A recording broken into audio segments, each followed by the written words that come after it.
discusiones que surjan respecto a las exposiciones principales de la profesora María Alejandra Perícola y el profesor doctor Gerardo Sherlis serán debatidas al final del encuentro, por lo cual solicitamos que las mismas se publiquen en el chat del Meet. En primer lugar, voy a presentar a la profesora María Alejandra Perícola, abogada por la Universidad de Buenos Aires, licenciada en Ciencias Políticas y máster en Derecho Electoral por la Universidad de Castilla-La Mancha en Toledo, España. Ha sido becaria Fulbright y ha recibido la beca externa René Hugo Thalmann, otorgada por la UBA. En la Facultad de Derecho de la UBA es profesora adjunta regular de Teoría del Estado y profesora adjunta regular de Derecho Constitucional. Es investigadora adscripta del Instituto de Investigaciones Jurídicas y Sociales Ambrosio Gioja y se especializa en el estudio de la representación política, los sistemas electorales, los partidos políticos, temas sobre los cuales ha dirigido y dirige proyectos de investigación. Tiene la palabra, profesora Perícola. Bueno, muchas gracias, Patricia, por acompañarnos, por haber coordinado este encuentro.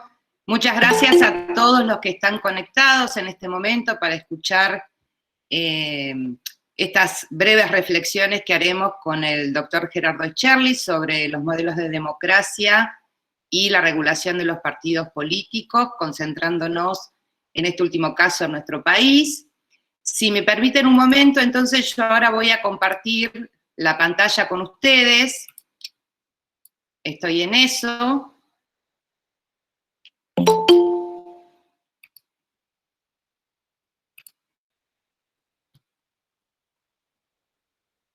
No está compartiendo, ahí está. Patricia, ¿me decís si está bien? Porque yo no puedo ver. Sí, sí, perfecto. Bueno, entonces, previo a concentrarme en estos minutos en la exposición sobre los modelos de democracia, quiero mencionarles brevemente qué consiste este proyecto de investigación PIDAE sobre los partidos políticos que dirigimos conjuntamente con el doctor Gerardo Sherlis, con sede en el Instituto de Investigaciones Gioja, y que además se encuentra integrado por investigadores formados y en formación, muchos de los cuales están ahora conectados, y los saludo a la distancia: Anabela Molina, Gonzalo Linares, Danilo De Giusti, Patricia Solán, Emiliano Vitaliani, Andrés Sacher y Santiago Lahuirat. Es decir, somos un equipo de investigación. Este proyecto tiene por objetivo generar, analizar e identificar los principales déficits del régimen legal de los partidos políticos en nuestro país, evaluando el desempeño de los partidos en algunos aspectos principales, como por ejemplo el régimen para el reconocimiento de los partidos políticos, la selección de las autoridades partidarias, la selección de las candidatas y los candidatos para ocupar cargos públicos selectivos, el financiamiento de la política y la relación entre el partido político y los cargos selectivos de representación política. Y toda esta investigación, todo este análisis, lo hacemos atendiendo a la dinámica del sistema político democrático constitucional de nuestro país.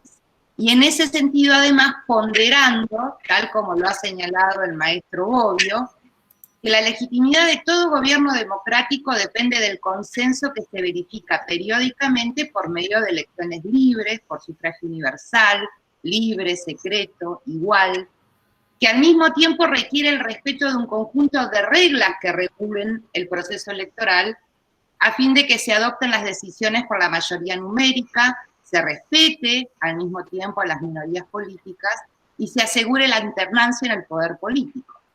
Ahora bien, hecha esta introducción, ¿existe un único modelo de democracia? Indudablemente no, y así ya lo sugiere el título de esta jornada. Existen entonces al menos 4 modelos o 4 grandes teorías sobre la democracia: la democracia liberal, la democracia participativa, la democracia deliberativa y la democracia radical. Empecemos entonces con la democracia liberal.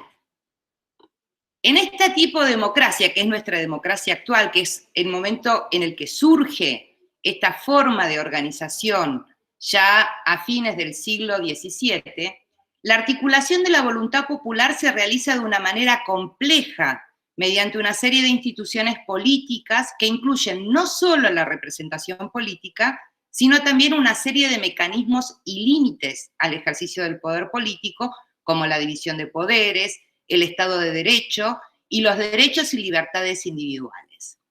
Y en cuanto a la representación política, debemos recordar que se constituye en una categoría fundamental para determinar la construcción del Estado moderno. Y su análisis, como adelanté, se va a iniciar con la disposición del poder político en Inglaterra a partir de 1688. Por eso se entiende que la representación política es una consecuencia directa del paso del Estado absoluto al Estado liberal. En este contexto, estoy hablando de 1688, el rey tenía que irse en Inglaterra, pero la monarquía debía conservarse. Sin embargo, no debía ser ya más una monarquía de derecho divino, sino una monarquía dependiente del Parlamento. En 1688 el Parlamento depone a Jacobo II y proclama a Guillermo de Orange, o Guillermo III, quien se compromete a gobernar conjuntamente con el Parlamento. Y tenemos así entonces el surgimiento de la monarquía parlamentaria. El fruto de la Revolución Gloriosa en Inglaterra se concretó institucionalmente en la Declaración de Derechos, que por su forma y carácter tiende a configurar una declaración de derechos individuales, tal como lo pueden ver en esta diapositiva que estamos observando en este momento. Y esta Declaración de Derechos sirvió de precedente para la Declaración de Derechos de Virginia en 1776 y la Declaración de los Derechos del Hombre y del Ciudadano en 1789. Recordemos que el contexto,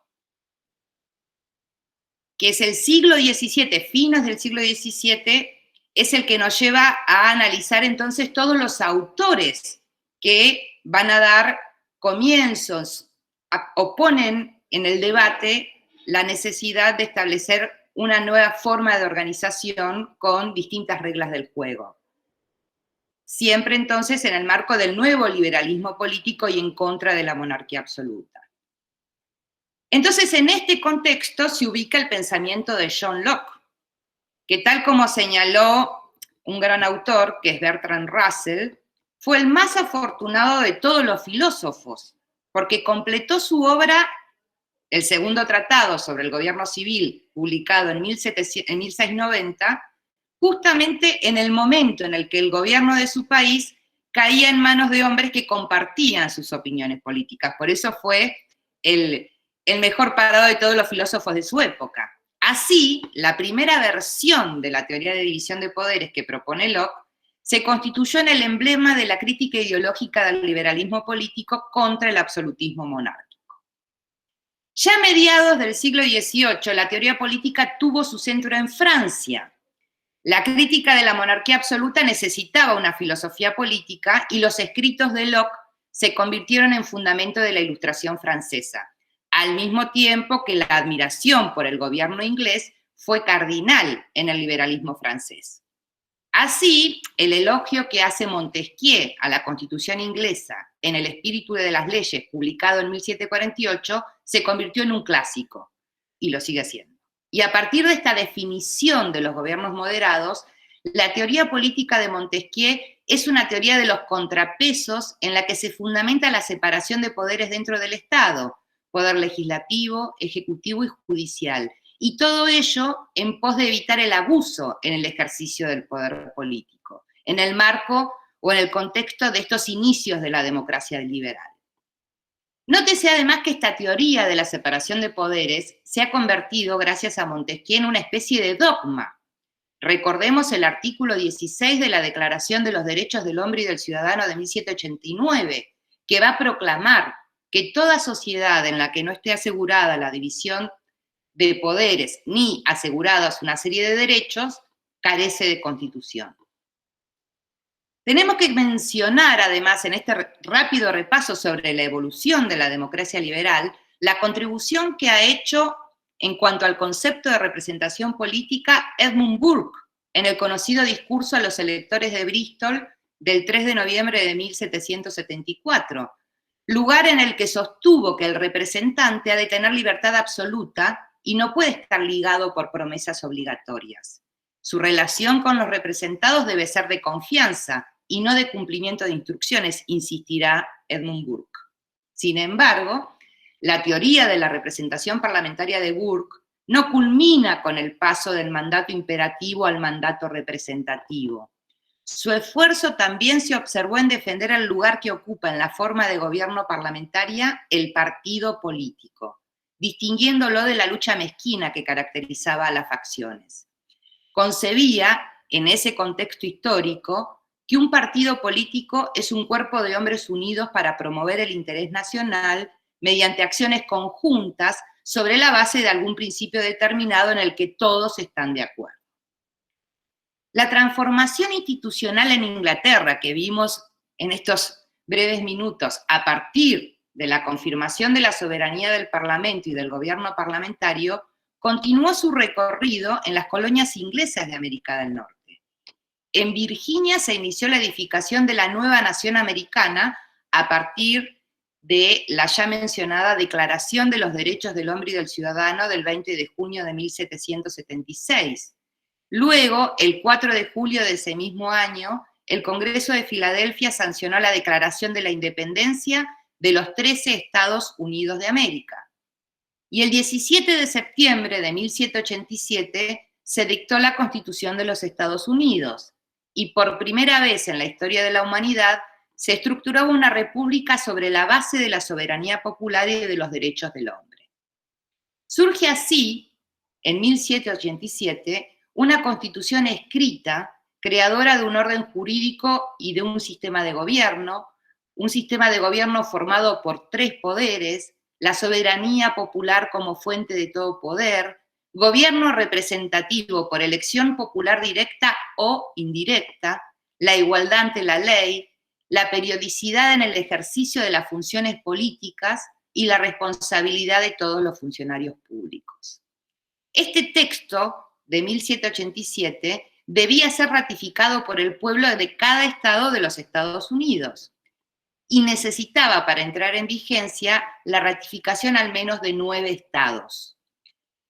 Por eso, el gran logro de Hamilton, Hay y Madison en el Federalista, conocido popularmente como The Federalist Papers, fue mostrar que la Constitución de los Estados Unidos era coherente y republicana. Volviendo a Francia, pero siempre avanzando en la performance que va adoptando la democracia liberal, tenemos que recordar al Marqués de Condorcet, por haber sido el padre de la expresión y el concepto de democracia representativa. En la unión de los conceptos de democracia y representación, Condorcet, en ese momento histórico, combina procedimientos del sistema representativo con el objetivo de salvar la paz y con otros elementos de la democracia, según Condorcet, para salvar la igualdad. Y a mediados del siglo XIX, John Stuart Mill fue uno de los revisores del utilitarismo y de la concepción de la libertad personal. En una de sus famosas obras del gobierno representativo, que se publicó en 1861, parte de una proposición capital. Iba a decir: el ideal de la mejor forma de gobierno se encontrará en alguna de las variedades del sistema representativo. Y finalmente, ya en nuestro ámbito, y teniendo en cuenta los orígenes del constitucionalismo en nuestro país, tenemos que mencionar las bases y puntos de partida para la organización política de la República Argentina de Juan Bautista Alberdi. Este indudablemente es el texto clásico y una fuente histórica e indirecta del constitucionalismo argentino.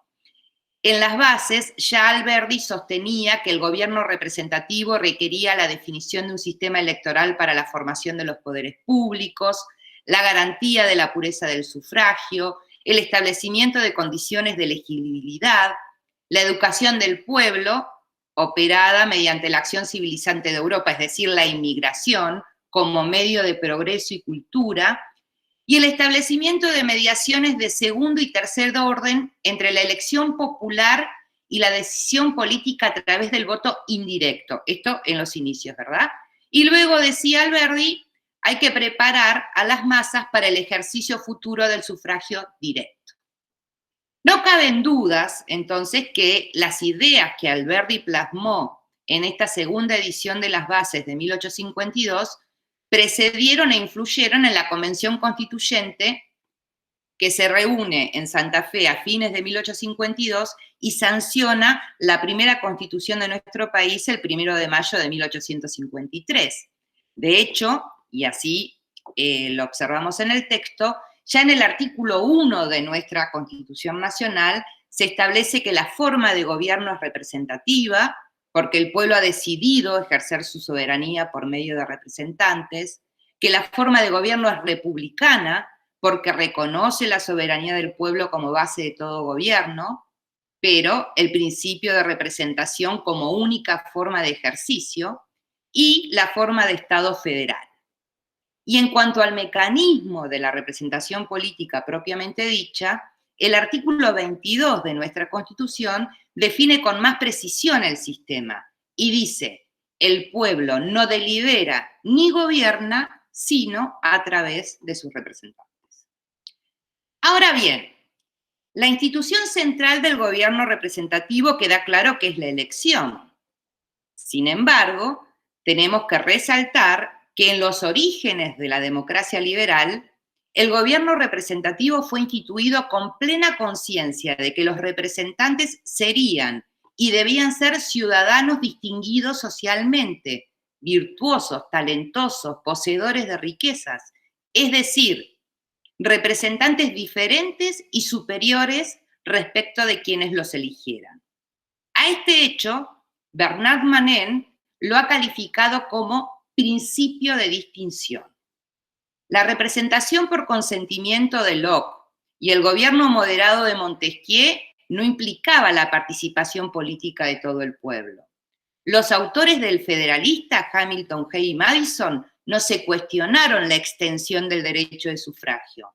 En la Francia revolucionaria, Condorcet, a pesar de su doctrina de la igualdad, defiende el sufragio censitario, es decir, entiende que los propietarios son los únicos considerados como ciudadanos. Incluso John Stuart Mill, a mediados ya, como vimos, del siglo XIX, entiende que el rol de representante le corresponde a quien sea superior en términos intelectuales. Por último, la democracia o la concepción, entre comillas, democrática de Juan Bautista Alberdi, plasmada en las bases, se resumía en gobierno del pueblo, para el pueblo, pero entiéndase bien, con participación parcial o relativa o controlada del pueblo.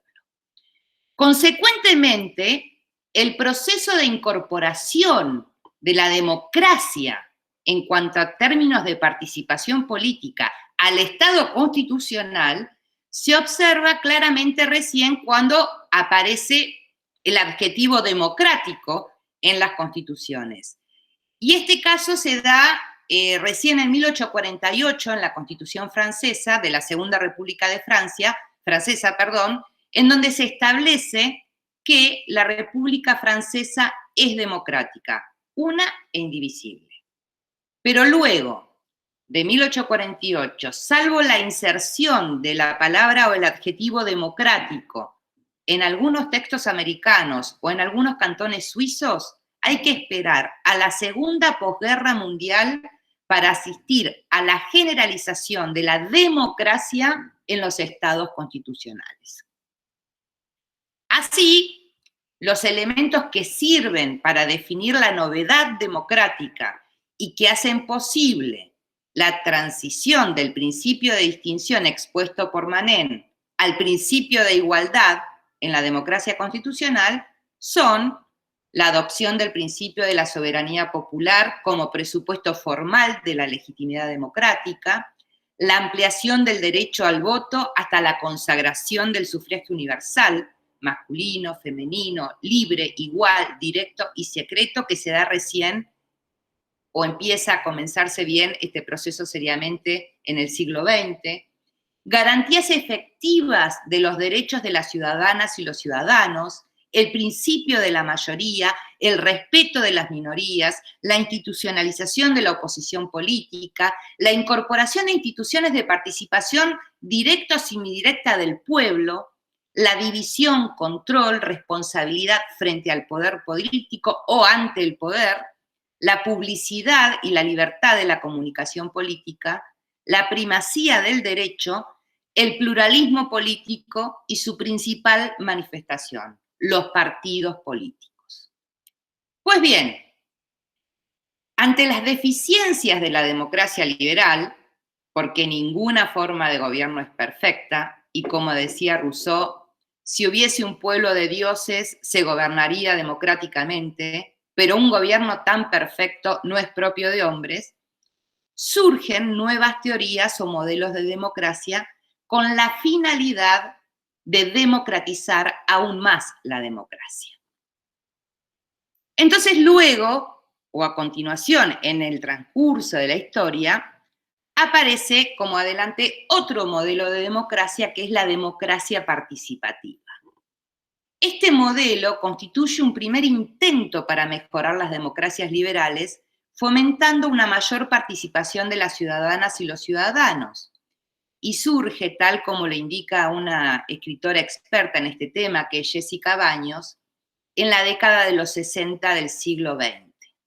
En el marco de las demandas de estudiantes universitarios por tener nuevas áreas de participación en la esfera de la educación superior, en el contexto de la lucha por los derechos civiles de las minorías en Estados Unidos, en el contexto de la guerra de Vietnam. No obstante, la explosión teórica y práctica de este modelo puede situarse en los últimos 15-20 años. Se plantea la representación mediante la creación de espacios abiertos a disposición de ciudadanos motivados y se solicita un mayor protagonismo de la sociedad civil. Así, autores como Pateman, McPherson o Barben han señalado que la participación contribuye a educar cívicamente al ciudadano e indican al mismo tiempo la importancia de contrarrestar el poder de los gobernantes mediante una amplia participación de la sociedad en los asuntos públicos. Consecuentemente, en este modelo se proponen nuevos mecanismos y espacios para la participación de la toma de decisiones, como mencioné hace un momento. Concretamente, consejos comunales, redes participativas, jurados de ciudadanos, cogestión urbanístico-medioambiental y presupuestos participativos, también espacios para exigir la rendición de cuentas de los representantes. Acá tengan en cuenta que, tomando un poco en consideración el auge de este nuevo modelo, en la reforma constitucional de 1994, en nuestro caso, si bien la Constitución es representativista, como acabamos de ver específicamente y expresamente en el artículo 1, en el artículo 22, se incorporaron posibilidades de ejercitación de mecanismos más directos o formas de democracia o de participación semidirecta, como por ejemplo el derecho de iniciativa para presentar proyectos de ley, que esto está regulado en nuestro artículo 39, y la posibilidad de que el Congreso, a iniciativa de la Cámara de Diputados, pueda someter a consulta popular un proyecto de ley, cuestión regulada en el artículo 40 de la Constitución Nacional. Sin embargo, a pesar de los avances que se han venido mostrando en las democracias con la incorporación de mecanismos para la participación directa, esto se ha logrado especialmente a nivel local. Por eso, la democracia participativa se mostró como un modelo insuficiente para atender las cuestiones más amplias a nivel o a escala nacional. De esta forma, entonces, surge un nuevo modelo de democracia, ya hacia los años 90, es decir, a fines del siglo pasado, que es la democracia deliberativa. Este modelo propone contrarrestar las dinámicas de intereses de las democracias liberales y mejorar tanto la competencia cívica de las ciudadanas y los ciudadanos como la consideración de estos intereses. Los demócratas liberales, Habermas, Goodman, Cohen, por mencionar a los más importantes, no postulan una teoría alternativa a la democracia liberal. El objetivo es una mejor instrumentalización de los derechos políticos y de las instituciones de la democracia liberal por medio del espacio público y del principio liberal de publicidad. La premisa de este modelo de democracia es que para ser legítimas, las decisiones políticas de obligado cumplimiento deben pasar por procesos justificativos y deliberativos frente a la opinión pública. Además, en esta versión de la democracia, la voluntad popular se forma dentro de las instituciones tradicionales de la democracia deliberativa, mediante elecciones, competencia entre partidos políticos, división del poder, control del poder. Pero subraya el modelo la necesidad de actuar concertadamente en el espacio público, teniendo resonancia en las deliberaciones de los partidos políticos, de los parlamentos y de las instituciones democráticas en general. En este modelo se recupera la concepción original del gobierno representativo de los federalistas, de Hamilton, Hay y Madison, que ponía el acento en la importancia del aspecto deliberativo de la representación a través del debate, la argumentación. Finalmente, el cuarto modelo, el modelo denominado de democracia radical, presenta al menos dos versiones. Un grupo de los llamados demócratas radicales, entre comillas, se opone a la democracia deliberativa por considerar que ésta impone límites a la incorporación de demandas en su pretendida búsqueda de consenso. Otra vertiente u otra versión, desde una perspectiva más moderada, buscan la inclusión de ciertos sectores vulnerables o excluidos, tales como el colectivo de mujeres, minorías culturales, etc. La pretensión de esta segunda perspectiva más moderada de la democracia radical es generar condiciones de igualdad en la participación política.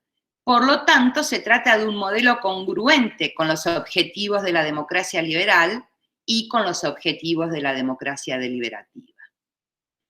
En síntesis, los modelos de democracia participativa, deliberativa y radical deben ser considerados no como modelos alternativos a la democracia liberal, sino como modelos que sirvan para mejorar las deficiencias de las democracias actuales.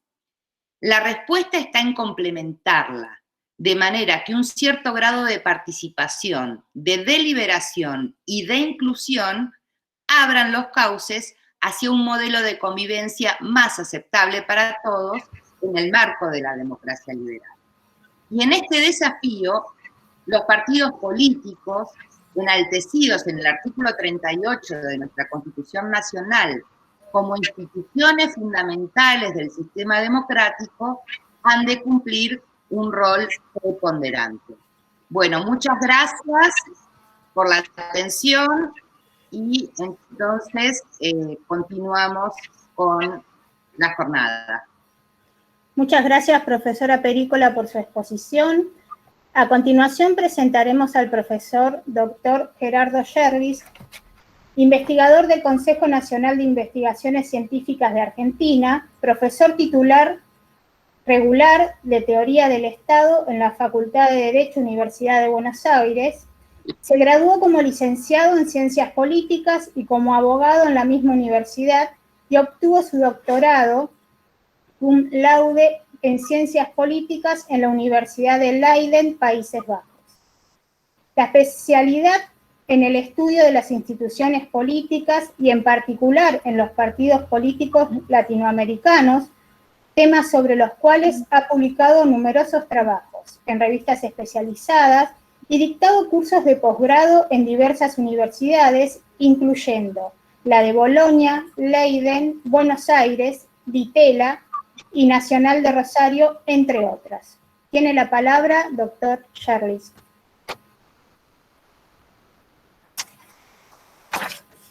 Hola, buenas tardes.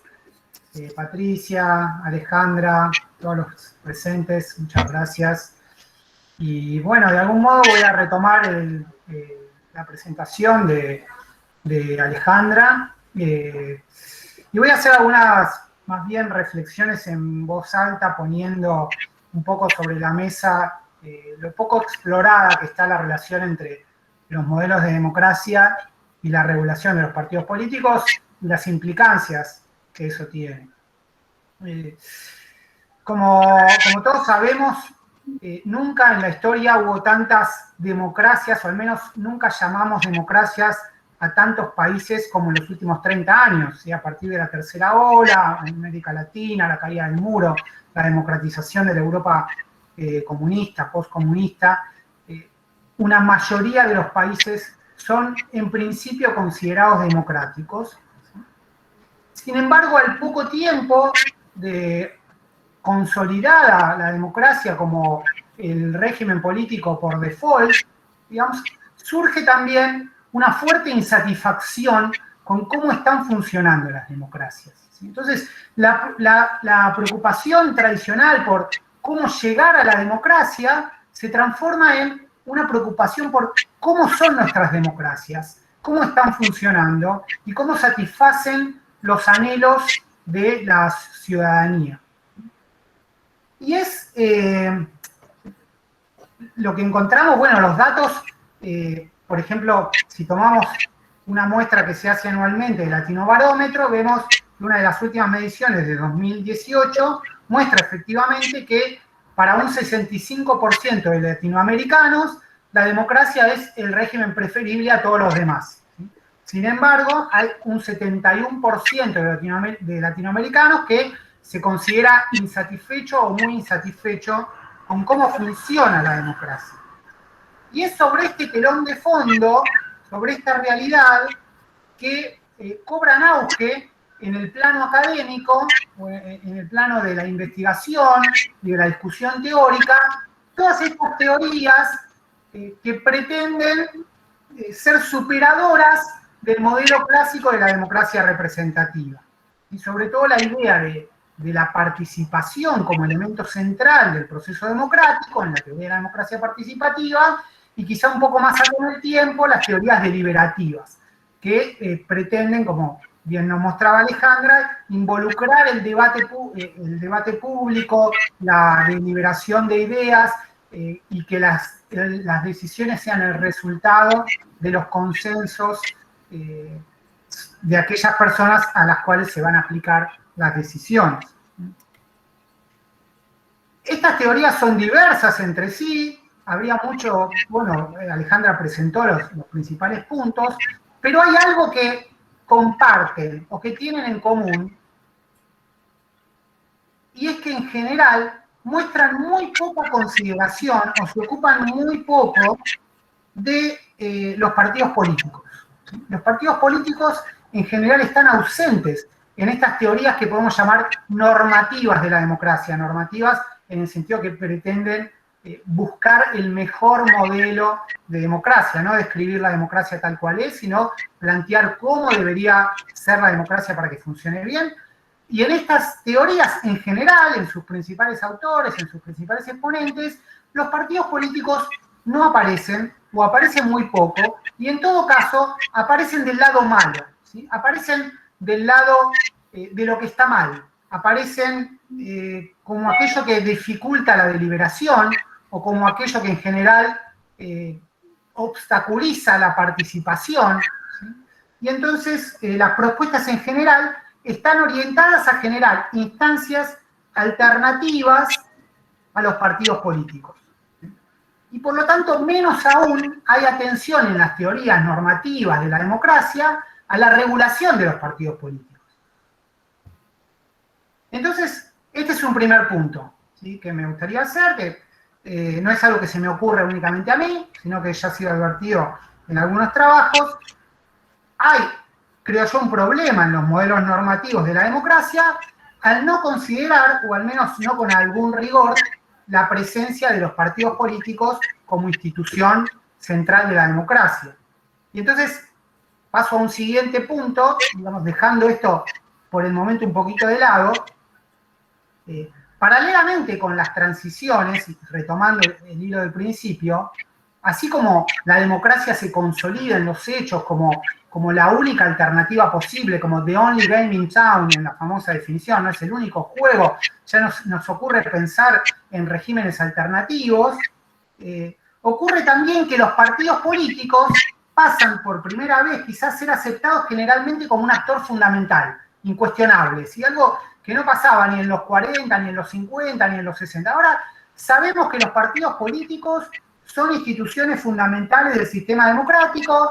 Muchas constituciones, como por ejemplo la argentina, la española, la peruana, etcétera, lo incorporan a su texto, se incorporan a los partidos, dicen esto concretamente, y los partidos son entonces actores centrales del proceso democrático. Pero, aunque se los acepta y se los reconoce como tales, también hay una fuerte insatisfacción con el desempeño de los partidos políticos, ¿sí? Y esto genera también una fuerte tensión, ¿sí? ¿Cuál es esta tensión? Los partidos son, lo que planteaba recién, son aceptados como actores fundamentales del sistema democrático, pero hay una fuerte insatisfacción con el modo en el que los partidos desempeñan el rol representativo, que es el que les dio origen, legitimidad en sus inicios. Entonces, esto es obvio, ¿no? Todas las encuestas van en el mismo sentido. Si tomamos Latinobarómetro 2018, un 13% de latinoamericanos dice confiar en los partidos políticos. Los partidos políticos aparecen siempre al fondo de la tabla de las instituciones en las que los ciudadanos confían, y esto es particularmente así en América Latina. Sí, puede venir el periodismo, la iglesia, la policía, la Fuerza Armada, lo que a ustedes se les ocurra, hasta el Ejecutivo, el Poder Judicial, y al fondo de todo vienen los partidos políticos. Por lo tanto, hay una suerte de silogismo medio extraño, ¿no? Que dice, queremos la democracia, los partidos son fundamentales para la democracia, pero los partidos son un desastre, ¿sí? Y entonces se los tolera casi como un mal necesario. ¿Y a dónde voy con todo esto? Voy a que esta situación, esta tensión, genera lo que podemos llamar una fiebre reformista. Con la insatisfacción por los partidos surge, en general en el mundo democrático, pero con particular énfasis en América Latina, lo que podemos llamar una fiebre reformista. Y como suele ocurrir en América Latina, hay una cierta fe en la capacidad de la ley para modificar el comportamiento, en este caso de los partidos políticos. Y con ello, la relación entre los partidos y sociedad. Y es así que en los últimos 20, 30 años encontramos un estado de reforma permanente de los partidos políticos. Bien, el proyecto que tenemos, el PIDA, en el marco del cual hacemos esta charla, se ocupa de analizar para dónde va, para identificar tendencias en la regulación de los partidos, en las reformas a la regulación de partidos políticos en América Latina. Y acá quiero recortar un poco lo que encontramos y mencionar un par de cosas, ¿sí? Primero, digamos, como título, así como las teorías normativas de la democracia no han en general tenido en cuenta a los partidos, y menos la regulación de partidos, tampoco las reformas a los partidos políticos han tomado en cuenta a las teorías normativas de la democracia, ¿sí? Han transcurrido por canales separados, ¿sí? Y en general las reformas a los partidos políticos han estado tenidas por un voluntarismo que pretende regenerar el vínculo entre los partidos y la ciudadanía, un vínculo que supuestamente existió en el pasado, volver a reconfigurarlo a partir de reformas determinadas, ¿sí? Que voy a mencionar 4 tendencias fundamentales. Y aquí planteo el argumento de esta última parte de la presentación. Mi argumento es que hay 4 tendencias reformistas las más claras en materia de regulación de partidos en América Latina. Y voy a plantear que una sola de esas tendencias ha ido en un sentido valioso, que se puede vincular con alguna teoría normativa de la democracia, que dos han ido en un sentido claramente equivocado, es un juicio de valor, obviamente, una ha ido en un sentido errático y una en un sentido correcto, pero mal implementada. Bueno, retomo. En un sentido valioso, lo que hemos visto en los últimos 20, 30 años ha sido la masiva incorporación de normas inclusivas en materia de género. Casi todos los países de la región, con poquísimas excepciones, han incorporado normas en este sentido, ¿sí? Normas que se preocupan por la incorporación de la mujer a la vida política o de generar mayores condiciones para la igualdad política en materia de género. Y creo que estas teorías, estas reformas, perdón, van en el sentido correcto porque toman la cuestión de la inclusión, que es una preocupación presente en teorías normativas de la democracia. Obviamente con muchísimos matices, diferencias entre países, etcétera, pero tomándolo como una generalidad. Creo que hay dos reformas muy habituales que han ido en sentido equivocado. Me refiero a la incorporación de las listas abiertas para la elección de legisladores y bueno, en principio a las listas abiertas.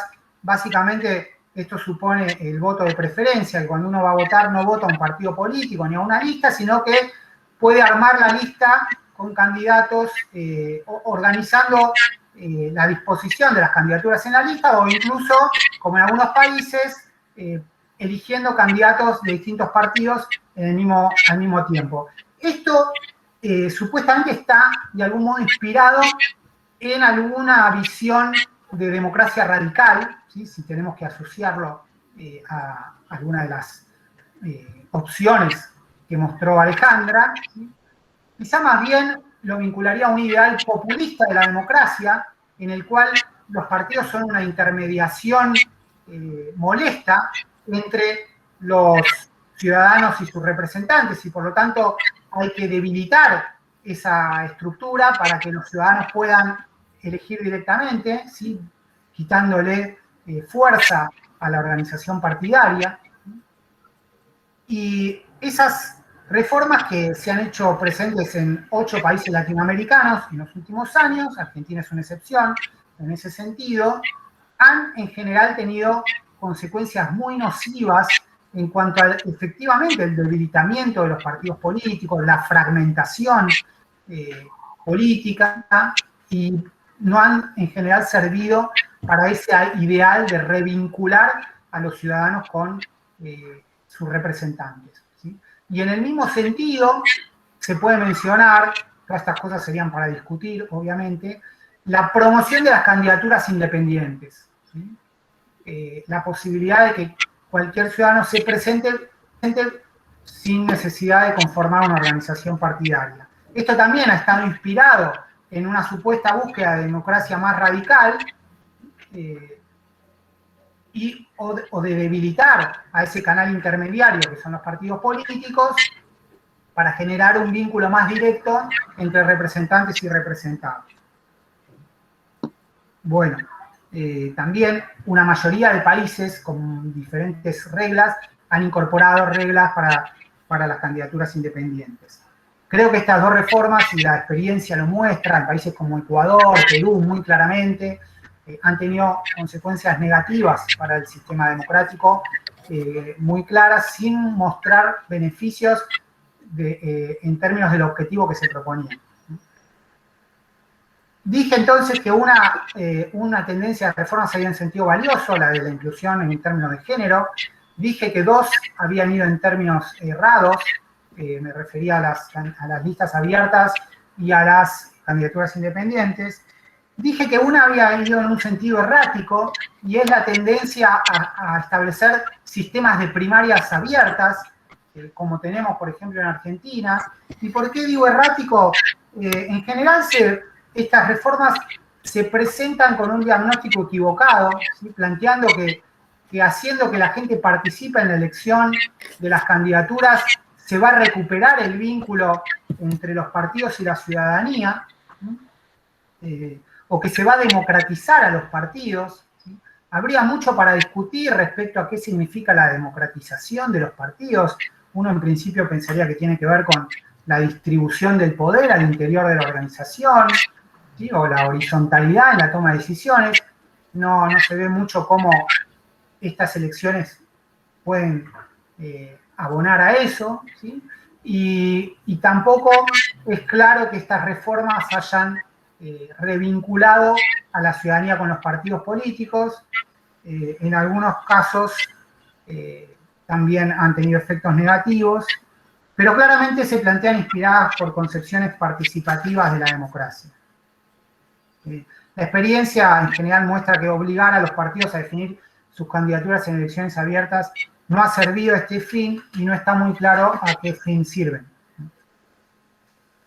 Y una tendencia que creo que va en sentido correcto, pero en general ha tenido una implementación deficiente, tiene que ver con las normas de financiamiento y transparencia. ¿Sí? Hace 30 años, en ningún país los partidos tenían que dar cuenta de cómo recaudaban su dinero, ni explicar cómo lo gastaban, ni tenían límites para eso. ¿Sí? En los últimos 30 años hubo quizá la ola más fuerte de reformas sobre partidos en América Latina ha tenido que ver con esto, con poner límites a los gastos, poner límites a los aportes, establecer la necesidad de rendir cuentas. Sin embargo, en general, estas reglas han venido con poca capacidad de enforcement, como se dice, ¿sí? Con una poca efectividad para que los partidos realmente tengan que hacer de la transparencia su forma real de actuación cotidiana. ¿Sí?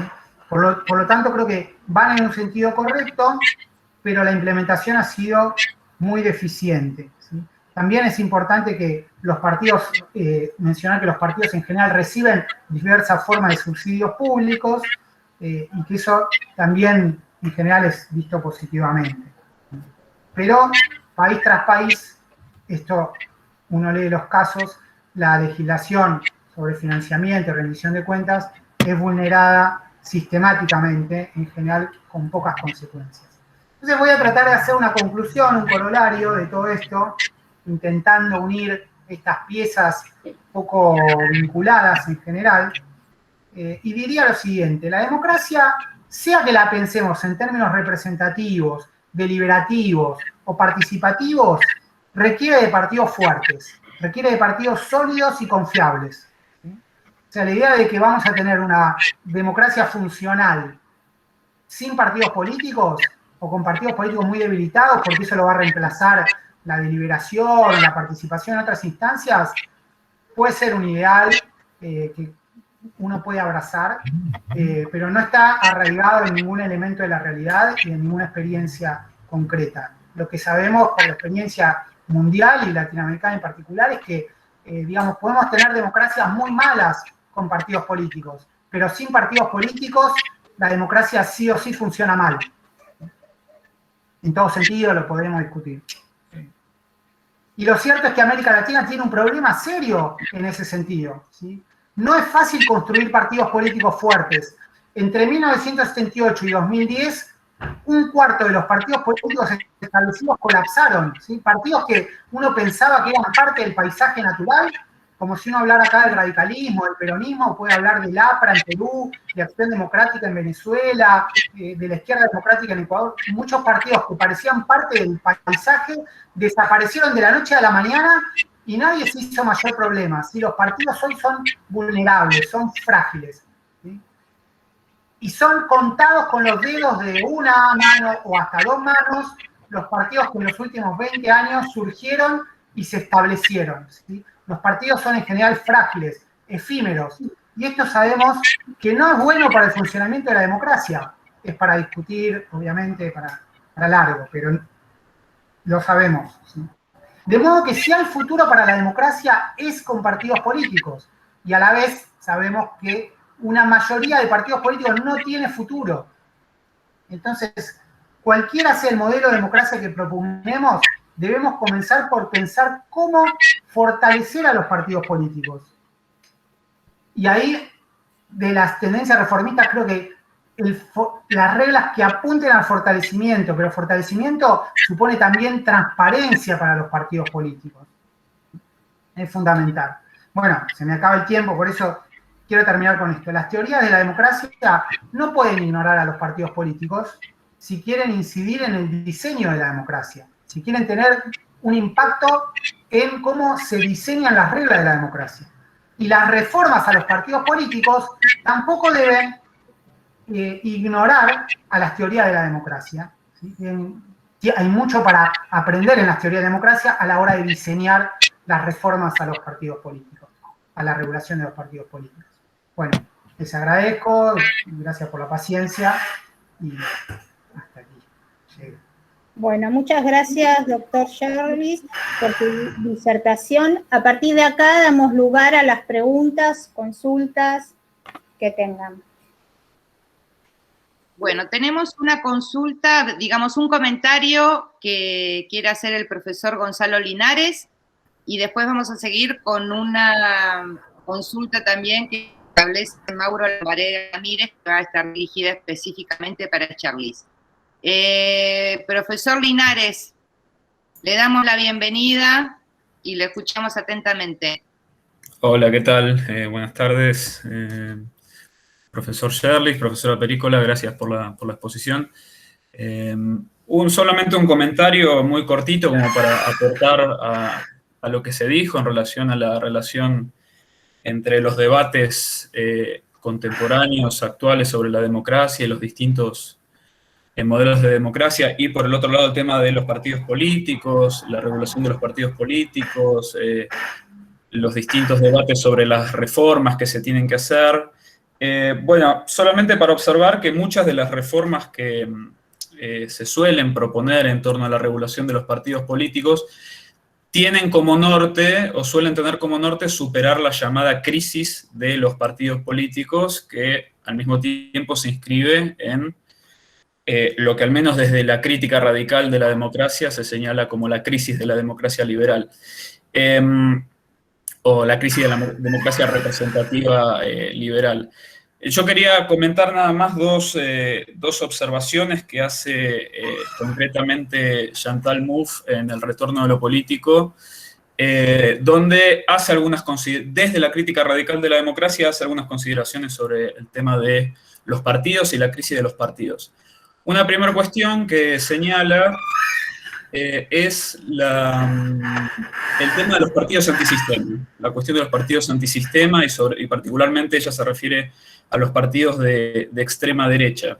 Y ahí lo que apunta es que el surgimiento de los partidos de extrema derecha en los últimos años, sobre todo en Europa, paradójicamente tiene que ver con dos circunstancias.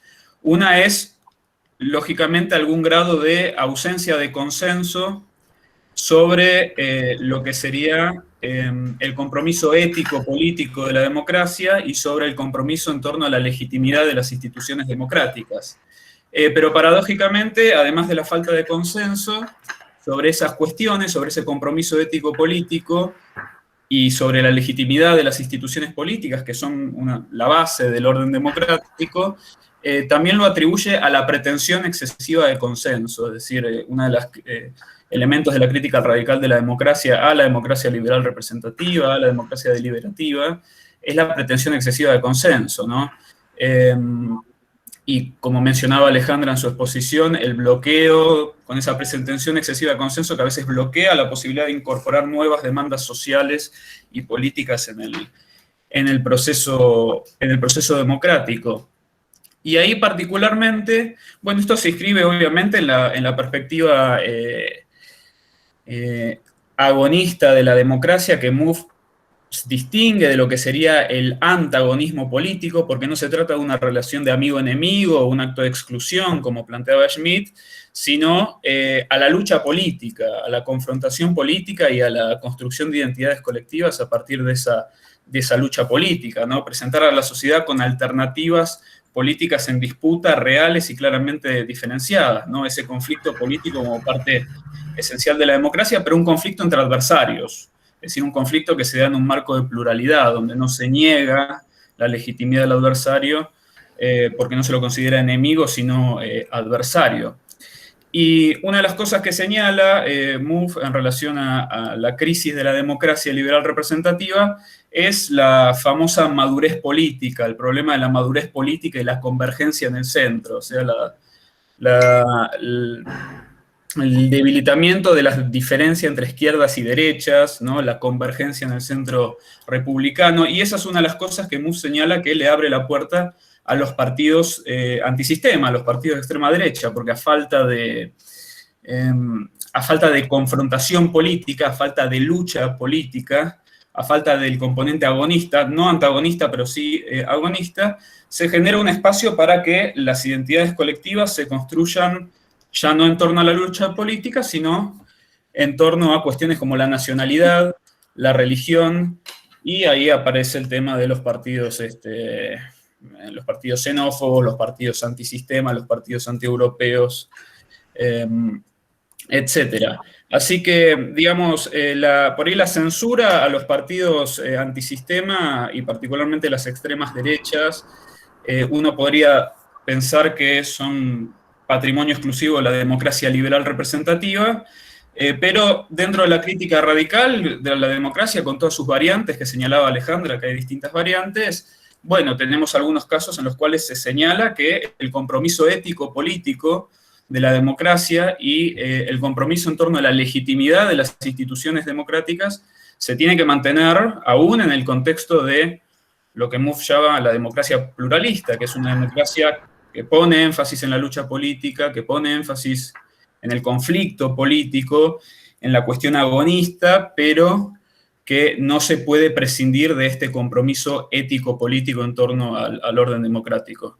Y la otra, muy cortito, y ya cierro el comentario, es en torno a la pérdida de credibilidad de los partidos políticos en el marco de las democracias liberales representativas, que apunta básicamente a que los partidos políticos ya son vistos no en ese rol de articulación, ¿no? Sino de la voluntad general, sino como grupos de elites, ¿sí? De funcionarios, de políticos autoelegidos que pugnan por sus intereses políticos personales y que incluso disuaden la participación popular o ciudadana en los partidos políticos y en los procesos de los partidos políticos. Y en relación a eso, digamos, esa crisis, esa pérdida de credibilidad, Mouffe lo ubica en el contexto de la pérdida de credibilidad de la democracia liberal representativa o de la democracia liberal parlamentaria, que es la que ella critica puntualmente. Y el origen de esa crítica, digamos, lo remonta o toma como punto de partida la crítica de Schmitt, ¿no? A la democracia liberal. Concretamente, a la crítica que hace Schmitt en cuanto a que la democracia liberal representativa o democracia liberal parlamentaria trata de unir dos elementos naturalmente incompatibles. Plantea una alianza antinatural entre liberalismo y democracia, porque la democracia tiende a la homogeneidad, a la igualdad y a la exclusión del desigual, y el liberalismo trata de construir una idea de igualdad entre desiguales. Bueno, ahí es donde, esa es la crítica de Schmitt que Mouffe toma como punto de partida, que después la desarrolla en cuanto a cómo el avance de la democracia de masas y la aparición del Estado total, con el proceso de despolitización, que viene a ser precisamente el avance de la política y del Estado sobre cuestiones que históricamente o tradicionalmente no formaban parte de la política, temas sociales, temas económicos, temas morales, termina de profundizar esa crisis. Mouffe no le da carácter absoluto a esta crítica de Schmitt, pero sin embargo considera que se tiene que reconocer la validez de esta crítica. Pero ella, a diferencia de Schmitt, que plantea que si la democracia liberal sostiene los partidos y sostiene los parlamentos es porque reconoce su pretensión de nunca avanzar hacia la homogeneidad real, hacia la igualdad real, reforzando esta idea, ¿no? de la alianza antinatural entre democracia y liberalismo. Pero ella, no, sin llegar a esa conclusión, cree que se tienen que sostener los partidos políticos, pero que eso no implica sostenerlos con todas sus falencias, sino que es necesario reconocer esa crítica, la validez de esa crítica que hace Schmitt, pero repensar a los partidos políticos de cara a la necesidad de repensar las condiciones materiales de la democracia para una democracia pluralista, que es al menos el modelo que ella sostiene. Así que, para cerrar, es comentar que dentro de las distintas variantes de democracia radical, no necesariamente, no todas las posiciones plantean una supresión de los partidos como espacios de representación, pero sí parten de la necesidad de reconocer esta crítica y la validez de esta crítica hacia los partidos. Nada más, perdón por haberme extendido. No, muchas gracias, Gonzalo. Es que era la idea también que todos pudiéramos aportar a las exposiciones nuestras. ¿Te parece, Gerardo, si leo alguna de las consultas que están en el chat o vos querés hacer alguna? Bueno, en primer lugar, y esta va a ir dirigida para vos, Gerardo, Mauro Lambaré Ramírez, bueno, nos saluda y nos pregunta concretamente, ¿la poca o nula consideración de los partidos políticos? ¿Cómo? Ah, pensé que alguien me interrumpía. ¿La poca o nula consideración de los partidos políticos en esas teorías sobre la democracia responden a una mirada negativa sobre la mediación que ejercen los partidos políticos en la sociedad actual? ¿Te proponen mejorar su actuación o hay quienes indican otras alternativas? Sí, gracias. Y de paso retomo un poco lo que decía Gonzalo.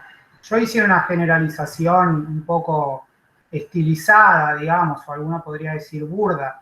Los autores de la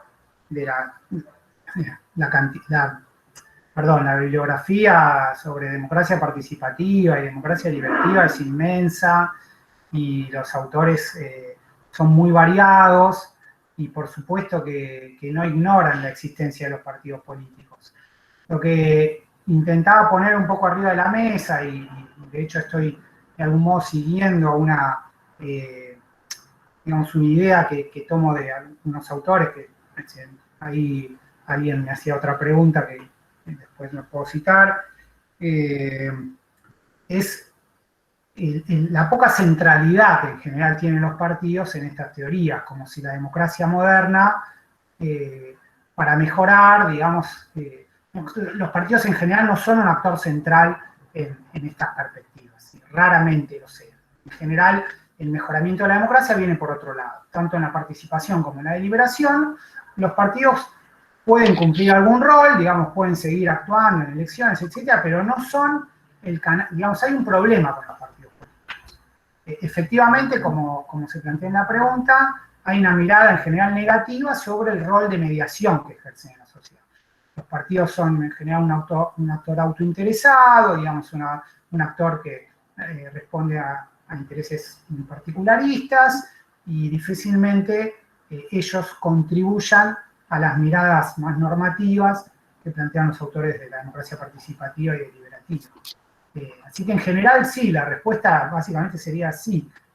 A veces sí se propone mejorar su actuación, pero en general me parece que si tuviera que generalizar, van por caminos alternativos, digamos. Pasa por otro lado la solución.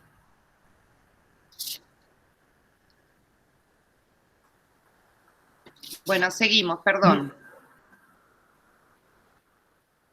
Gerardo, yo no te escucho, sí. Pero no sé si vos paraste tu exposición o... Sí, yo paré. Hay otra pregunta ahí sobre si hubo alguna propuesta concreta. Eso, la verdad es que no parece haber actores políticos relevantes que hayan comentado, planteado esto. Sí ha habido algunos... Hay un fallo de la Corte, el fallo Ríos, que ya tiene varias décadas. Como saben, la Constitución no impone, o la interpretación mayoritaria es que la Constitución no impone el monopolio partidario de las candidaturas, pero sí lo hace la ley de partidos políticos. Por lo tanto, una reforma legal, entiende la mayoría, sería suficiente para que se habilitaran las candidaturas independientes. Ha habido, antes de la reforma del 94, requerimientos para que los jueces habiliten las candidaturas independientes y en general la justicia ha entendido que el monopolio partidario es una de las opciones posibles dentro de nuestro marco constitucional. Así que no ha sido un tema muy instalado, quizás sorprendentemente, porque en eso hemos estado un poco fuera de la tendencia generalizada en América Latina. Esto, si yo digo Ecuador, El Salvador, o Chile, Perú, y bueno, toda América Central, bueno, Venezuela, muchísimos países, con la excepción de Uruguay, Brasil, creo que Costa Rica, han habilitado candidaturas independientes. En algunos casos, en la mayoría de los casos, para elecciones presidenciales y legislativas, en algunos casos solo para legislativas, en algún caso como Perú, las tenían para todos los cargos y recientemente las plantearon solo para elecciones subnacionales. En realidad, ellos tienen una opción alternativa a los partidos, que son los movimientos, y esos movimientos ahora fueron, en una última reforma, bueno, confinados a elecciones locales. Digamos, ya hay como una revisión de lo que fueron esas reformas. Y Gerardo, hay una última consulta de Fernando Londono. Sí, digamos, lo que yo mencioné, se pregunta por los autores. Yo hice una bolsa donde metí las teorías participativas y deliberativas de un modo un poco grotesco, pero bueno, digamos, tomamos los autores clásicos de teoría participativa, como Bachrach, Carol Pateman, que la mencionó Alejandra, en materia deliberativa, Fishkin, Graham Smith, pero como les decía, no sé si ahí se me ve, digamos, hay un artículo que me parece muy sugerente y de algún modo el argumento de esta presentación, o de una parte de esta presentación, de la parte más teórica, yo lo tomo de un artículo que no sé si se me ve acá, para el que le interesa, digamos, ahí se ve. Perfecto. Bueno, fíjense, está escrito por justamente una autora que es muy del campo de los estudios de partidos políticos, que es Ingrid Van Biesen, y un autor que es más de la teoría democrática, que es Michael Sauer, y digamos, ambos están de acuerdo en que existe esta falta, ¿no? Esta falencia. Del lado de los partidos políticos se ha prestado poca atención a las teorías democráticas, y del lado de las teorías democráticas se ha prestado poca atención a cómo funcionan realmente los partidos políticos. Por eso el título del artículo, que traducido sería Teóricos de la democracia y estudiosos de los partidos. ¿Por qué no hablan entre sí y por qué sí deberían? Bueno, de algún modo yo tomé el problema e intenté vincularlo con la cuestión de la regulación de partidos en América Latina. Si a alguien le interesa, digamos, en este artículo hay una cantidad de citas y un repaso muy detallado de la bibliografía de democracia deliberativa y participativa por un lado, y estudio de partidos políticos por otro. Es Ingrid Van Biesen y Michael Sauer. Bueno, esa es la respuesta. Sí, cualquier cosa después me pueden escribir, obviamente. Lo enviamos escaneado. Bueno, agradecemos a todos los que se han conectado para esta jornada. Agradecemos Gerardo y yo muy especialmente a Patricia Solán, que ha coordinado esta jornada, y esperemos que hayan podido, no digo disfrutar, pero por lo menos comprender o aprender algunas cosas relacionadas con la dinámica actual de los partidos políticos y todos los debates y discusiones que nos quedan por delante. No sé, Gerardo, para que vos cierres, que sos el el principal expositor y ya saludar a todos, ¿sí? No, principal no. Bueno, muchas gracias, sí, gracias Alejandra, gracias Patricia, y bueno, ha sido un gusto, está muy bueno, me parece, este tipo de actividades, ojalá pueda haber más participación y deliberación, creo que un poco el impulso tiene que ver con eso, también democratizar estos espacios en la medida de lo posible, es un compromiso de todos, y bueno, seguimos en esa línea. Obviamente se nos hace un poco más difícil con esta dinámica virtual, pero bueno, seguimos apostando a eso, a la participación, a la deliberación, a la democratización. Bueno, buenas tardes a todos, gracias. Nos vemos la próxima. Buenas Gracias, tardes. gracias. Chau, chau.